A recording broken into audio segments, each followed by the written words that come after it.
Welcome to Budapest. We checked into our Airbnb at 1:30 a.m. after a very long flight from Las Vegas, and now we are super excited to spend the next 2 days showing you the best things that this city has to offer. But first, we have to go into this train station and get some tickets to our next destination. You're easily able to buy tickets using the kiosk, which even had an English option.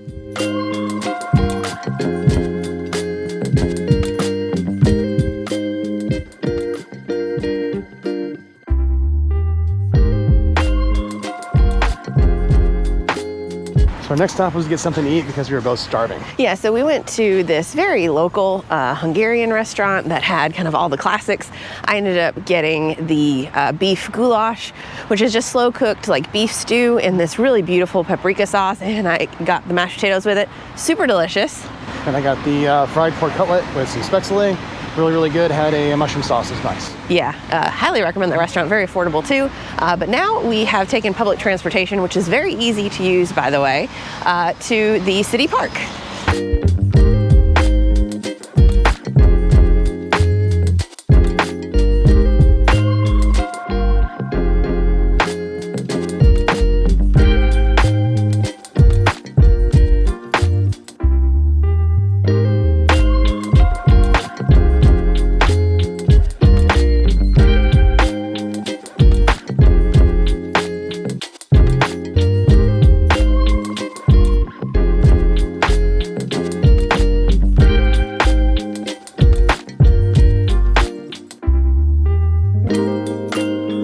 So our next stop is actually inside the city park. And it is this very cool looking castle behind us now. We've definitely found all of the tourists. I don't know actually how to pronounce the name of the castle, so we'll just put it on the screen here, but it definitely looks cool. We're gonna go check it out.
Our next stop is Hero Square, where unfortunately there seems to be quite a bit of restoration work going on and a lot of scaffolding, but it still is impressive nonetheless.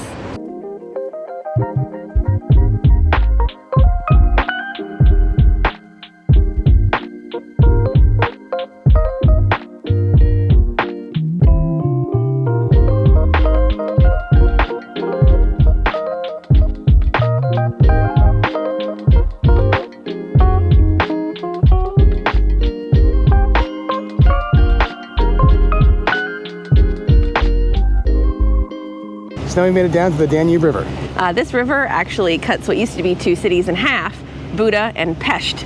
We did kind of argue over whether we should say Budapest or Budapest. People here call it Budapest, but David's argument was if we were in Paris, we wouldn't say we were in Paris, so we shouldn't say Budapest. But originally this was two different cities. Behind us is Buda Castle, which we will be checking out tomorrow, and then just down on this side is the Hungarian Parliament building, which is the second largest parliament building in the world. So we're gonna go check that out.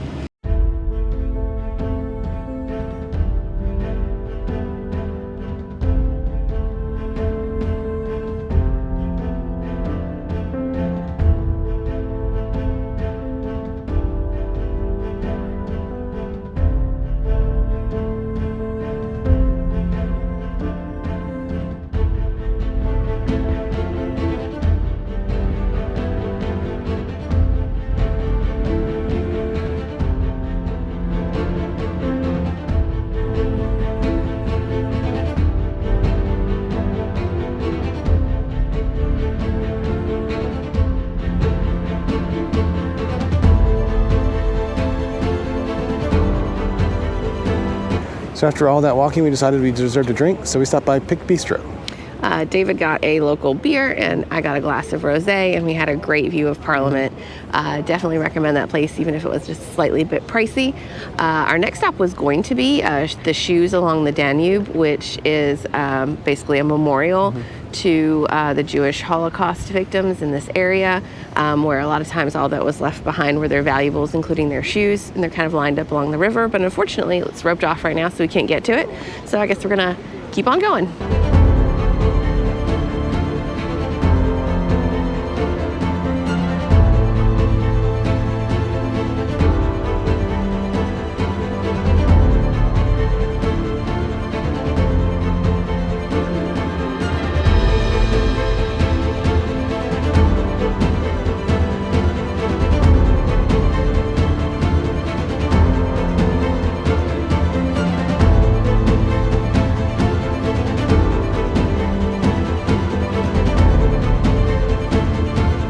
We were feeling a bit snacky, so we stopped by Strudel House and ordered 3 of the most popular flavors of strudel.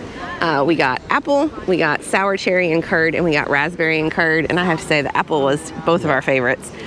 Really, really delicious. Definitely recommend stopping by there. They were actually fresh making the strudel right in this little counter in front of us. It was very neat. But now we have come to the Basilica, which is this impressive church behind us now. We're gonna go inside and check it out.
So after checking out that church, we decided to head back to the Airbnb to rest for a little bit. Yeah, that jet lag is real, and it's kicking our butts a little bit. But we are back out to go see the town all lit up, and also to eat one of the dishes that Hungary is most known for.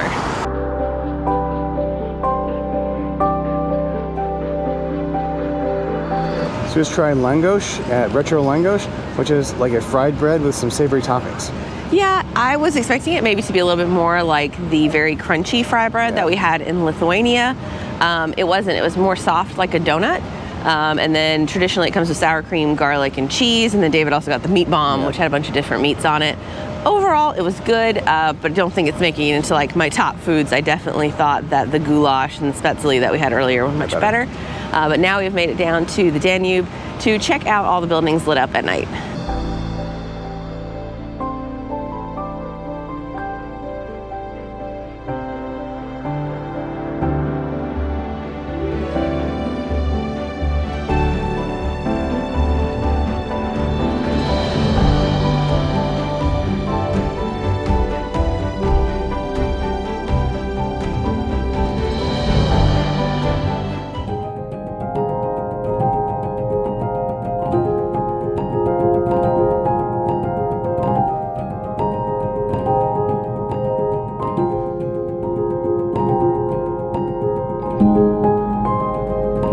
So first stop on day 2 was to grab some coffee. Yeah, we were actually hoping to grab a full breakfast, but the restaurant is extremely popular. It's called Parisi Passage, and it is absolutely gorgeous in there. It was originally built as a bank and then a department store, and I mean, absolutely one of the most beautiful buildings we've been in. And so unfortunately, you need a reservation even for breakfast, but they did allow us to sit in the cafe portion and get some coffees. I got a flat white. Oh, it's cappuccino. And both of them were like $8.50 each, so definitely not cheap, but worth it because, again, absolutely spectacularly beautiful in there. But now I think we are going to grab some public transportation and head across to the Buda side.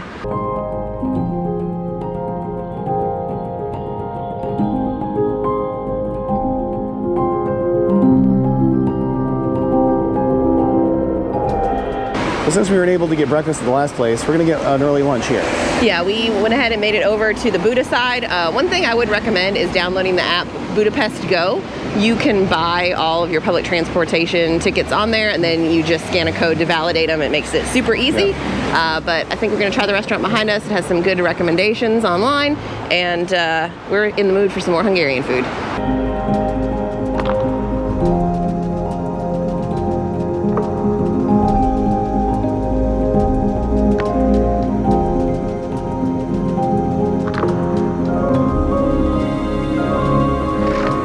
We just finished up our absolutely delicious lunch. Yeah, I have to say, I think that place was even better than the place yesterday, but yesterday was delicious too, so highly recommend them both. But now we have made it just a few steps over to the funicular, which takes you up the hill to Buda Castle.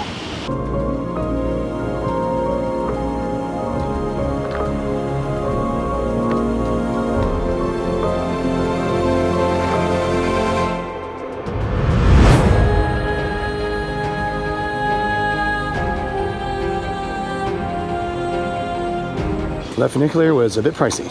Yeah, but I think it was worth it for the views. If you do want to save some money, you can take the stairs, but we opted to pay a little extra and arrive in comfort.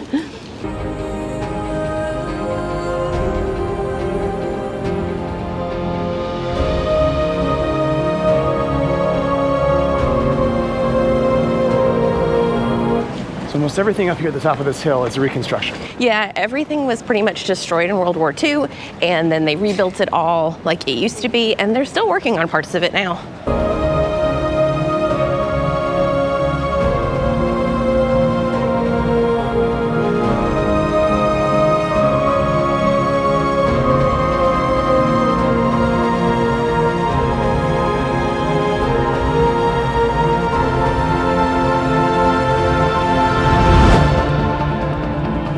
After checking out the front of Buda Castle, we walked through the tunnel to view the Fountain of King Matthias and to explore the Lion Courtyard.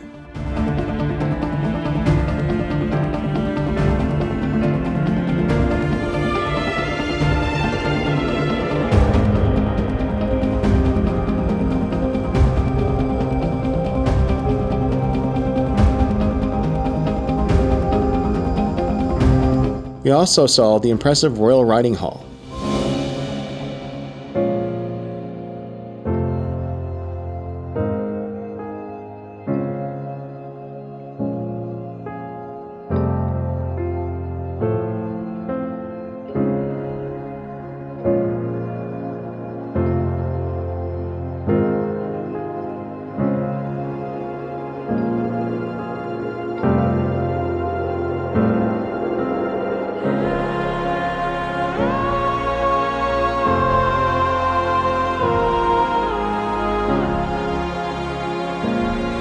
So another food item that you will see all over Budapest are these. These are called chimney cakes. And the traditional flavor is just like coated in cinnamon sugar, but we've seen ones that are like really elaborate, stuffed with ice cream, brownies, chocolate syrup on top. We wanted to try the original, and we are right here in front of the beautiful church with great view. Let's give this a try. It's like a crunchy cinnamon roll. I really like it. It's not like overly sweet. It is more bready. Very delicious.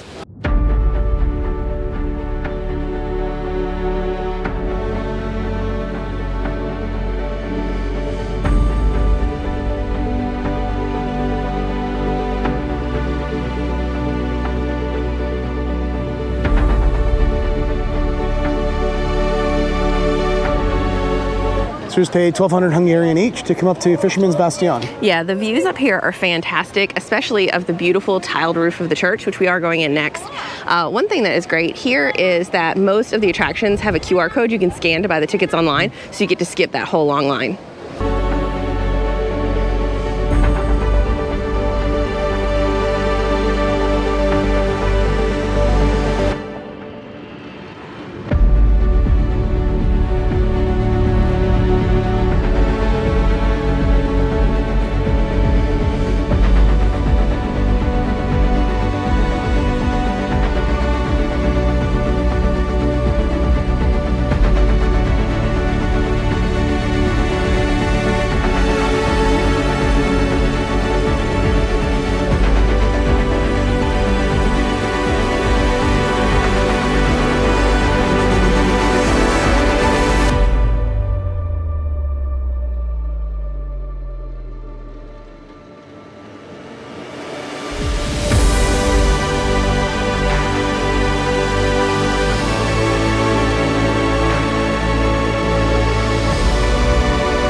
So just finished up in the church. I would say that it is definitely worth it. Both of the churches that we've paid to get into here in Budapest have been absolutely gorgeous and very unique, very different from other churches we've seen. In both of them, however, we did not pay to go into the tower. Right. Both of them had that additional option. We didn't feel like doing the stairs, and honestly, the views from up here are already incredible, especially from the Bastion, which I would say is worth it. Now, I think we're going to take some public transportation to get back down to the Pest side, because I think we've earned ourselves a drink. We have.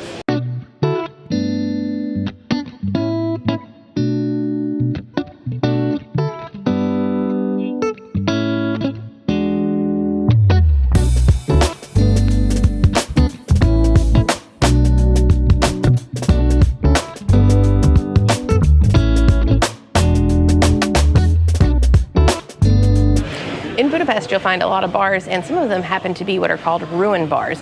And it just basically means they took a building that was in ruin and they turned it into a bar. So here I have a sour cherry punch, and then David got the Irish stout.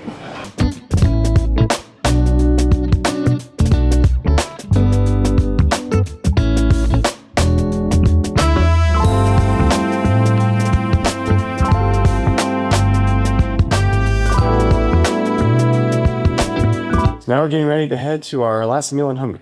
This time I did remember to make reservations. That is one thing I would recommend.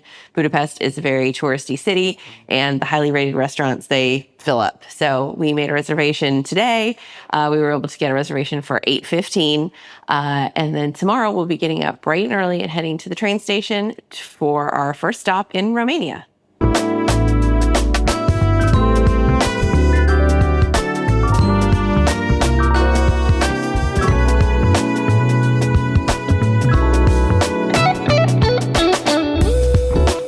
The schnitzel at this restaurant was absolutely delicious, and we decided to end the night with a tasting of palinka, the local spirit.